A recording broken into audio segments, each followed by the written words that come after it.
xibaar yu wér te wóor ca tàng-tàng ba abonnez-vous pour ngeen di mën di jot suñuy vidéo. dal leen ak jàmm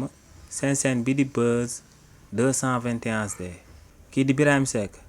di membre de société civile bu kenn dootu présenté ci réew mi di Sénégal di njiitaru kuréel bi ñu dippee Forum Civil la ginnaaw bu premier ministre bii di Ousmane Sonko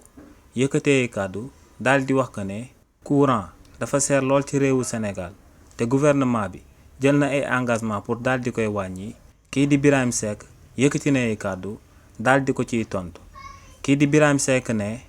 kii di président Ousmane Sonko moom ak kii di président Bassirou Diomaye Diakhar Faye ginnaaw bañ daan nekk ci opposition bi ci réew mi di Sénégal di fi daan amal ay campagne électorale daa am ay dige yuñ jëloon daal di koy dénk Sénégalais yi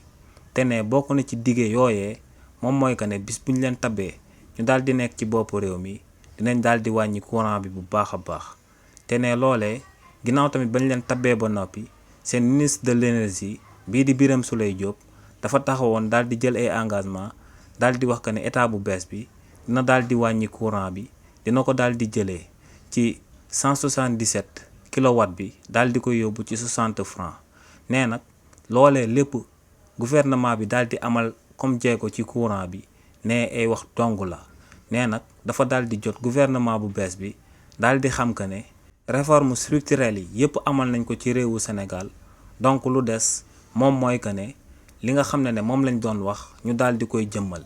ne premier ministre bii di Ousmane Sonko warta taxaw di waxaat naan courant dafa daal di seer ba tey ne lu ko war moom mooy mu daal di jël courant bi daal di koy wàññi ne xaaratuñ ko ci ay discours waaye ne si luñ ko daal di bëgg a gis moom mooy ay actes yu concret si yi nga xam ne Sénégalais dinañ ci daal di mën a sukkandiku di wax que ne gouvernement bi amal na jéego ci tel wala amal na beneen jéego ci beneen mbir. xibaar yu wér te wóor ca tàng-tàng ba abonnez-vous pour ngeen di mën di jot suñuy vidéo.